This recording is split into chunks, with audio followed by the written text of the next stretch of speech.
I need the scoop. She'd spent 5 years feeling invisible inside her own relationship. And the moment he finally started trying was the moment she realized he'd been choosing to fail her all along. We're diving into a Reddit story that struck a nerve with thousands, about the shattering difference between someone who can't do better and someone who simply won't. Get ready for a journey through resentment, a last-ditch attempt at change, and the quiet moment everything finally clicked into place. My boyfriend and I had a huge and rare fight on Easter, and it ended with me telling him I would not marry him as he is. We had been together for almost 5 years and living together for most of that time. I was speaking hypothetically because we had talked about marriage before, but he eventually admitted that he has a family ring in his possession now. I still told him that if he officially asked me right then, I would say no, because I feel alone in our relationship most of the time, and there is no point in a marriage with no companionship. We mostly do not have companionship because my boyfriend games for at least 35 hours a week, and often more, on top of a full-time job. I like gaming, but I do not do it because I know I would binge on it.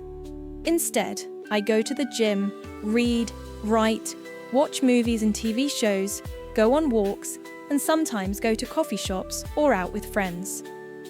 I have asked him to join me in any and all of that in the past, but he yells at gaming friends over the TV, games even when we are watching something new, does not want to go out, tells me he does not want to stay anywhere late, and just doesn't feel like doing much of anything else I ask about. I pointed all of that out during our fight, even though I have communicated these issues countless times before, along with the fact that I do about 80% of the housework, and I am always the one who has to initiate things and nag him, which I hate doing, just to make him help.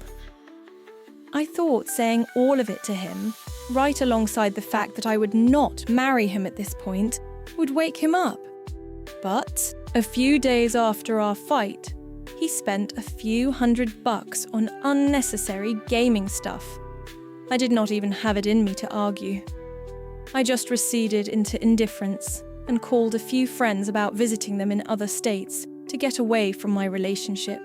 The kind where he seems to think that because he is not cheating on me or hurting me, he must be a great boyfriend. I got drunk and confessed to one of them that I honestly did not believe we were going to make it anymore, but that I did not have the heart to end it either. I drank a lot and cried alone. And at one point, I even convinced myself that since he did not buy the gaming stuff with malice, maybe he is just that clueless. That actually made me feel a little bit better, until he noticed I was not humouring him as much. He started with things like, "We can go, but I don't want to stay late."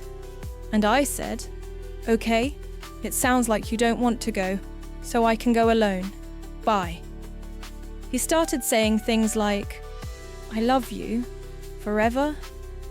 He tried to get intimate with me, but I did not feel like it, because he is pretty selfish in the bedroom. And then he finally asked, "We're okay, right?" I told him no, but that I had nothing new to say. So now he has been texting me more, instead of hardly replying to mine. He initiated errands that he forgot about for over a month. He has been making dinner, despite buying himself a restaurant lunch almost every day. He has been emptying the dishwasher after I wash the dishes and load it. He keeps telling me I am beautiful, offering to do things for me, and trying to give me a massage. And yet, I find that I am mostly just angry. I am angry that he ignored me every other time I brought these issues up for almost 5 years. I am resentful of his countless one-sided bedroom moments and the number of times I have washed and folded or hung his clothes. I am angry about the hours logged in WoW, StarCraft, CSGO, Dota, and the countless other realities that were more important than the one he shared with me, even when I was standing right next to him, trying to speak to him, or just wanted to have a quick meal together. And I am so angry that, judging by this brand new and improved version of himself, he knew what he was doing wrong the whole time. And it was not until I finally seemed to have given up carrying us that he bothered to hold his own weight. Maybe this is what most hopeless significant others dream of, a hint of change. But I do not know that I believe it is real change. Most of me thinks he is just doing this to placate me. I would be afraid to marry him and watch him revert once he thinks it is all settled. And I do not know that holding his own weight is enough anymore. Maybe that is the resentment speaking, but I do not know that spreading ant killer and putting your socks in the laundry basket is enough to make me buy into this relationship again. I do not want to be resentful. I do not want to hurt him or be cruel. But he is acting like a good boyfriend and keeping his head down, I guess in hopes of making me forget our fight and play along. And it is not enough. I do not know what enough looks like. My friends recommended that I put together a specific list of what I need to see to believe the situation is truly better. But I do not know where to begin or what to expect. I have thought about asking for counselling as a start, but he thinks 24 hours of good behaviour means I should not be upset anymore, so I do not know that he will agree to go. Do I ask? Do I insist? I want our relationship again, but I really need some help figuring out how. Read the list. I think I feel that way too. He told me he would change, but that I would have to show him how. That made me livid. He said he did not have good examples. I grew up in an abusive household with an alcoholic and a person with borderline personality disorder. So how is that a valid excuse?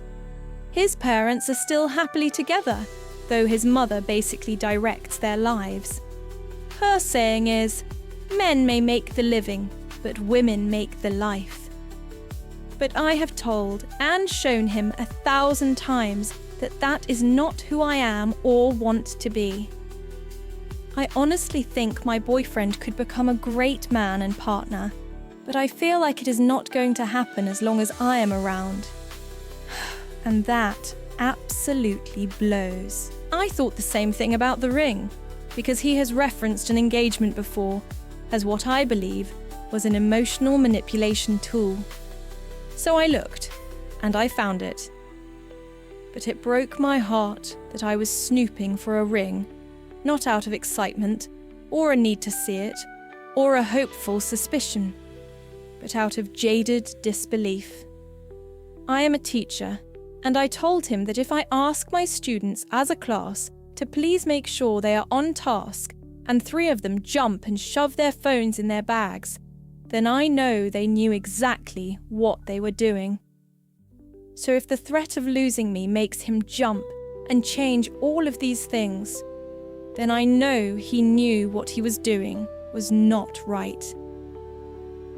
That is 5 years of mistreating me because he thought he could get away with it. And that hurts. Readers felt this deeply. The comments filled with people who recognise the particular anguish of being with someone who only shows up when they're about to lose you.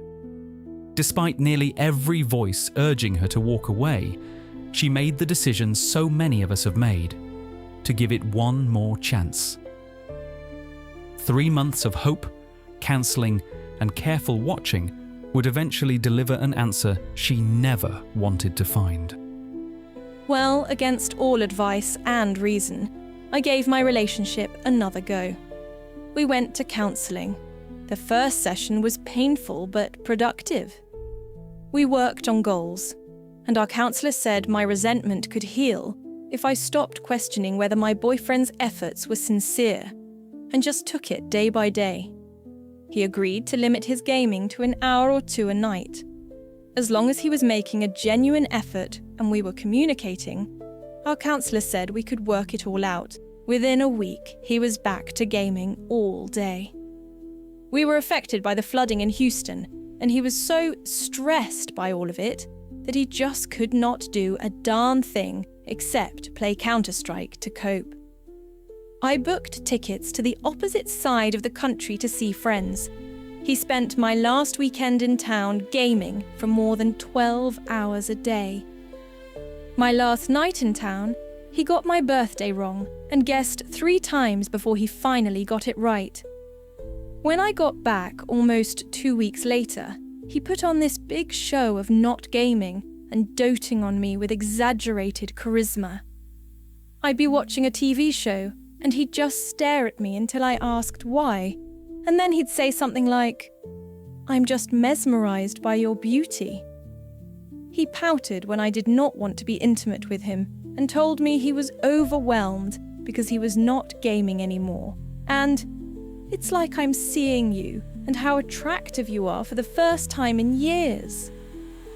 I started getting so anxious being badgered about being intimate with someone who does not even know my birthday that I started needing a drink just to tolerate it. Anyway, I went out of town again, and when I got back this weekend, he made this joke. We have 2 friends who are twin brothers. One brother lives in the neat freak's house and pays rent. He was paying $400 a month for the room, and the neat freak asked for a mere $100 more to cover buying and preparing all the food, plus all the chores from laundry to cleaning the entire house. Pretty sweet deal, right? My boyfriend thought this was a hilarious imbalance and said, "So, slob, neat freak is basically your girlfriend, right?"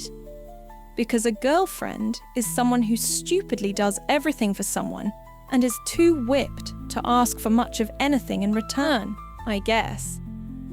I did not even feel like I snapped. It was more like something softly clunked into place. It was not even a fight. I'm just done. He has since been texting mutual friends to tell them I kicked him out, and he had no idea this was coming. They've known us for years and see through it, but it's still pretty awful.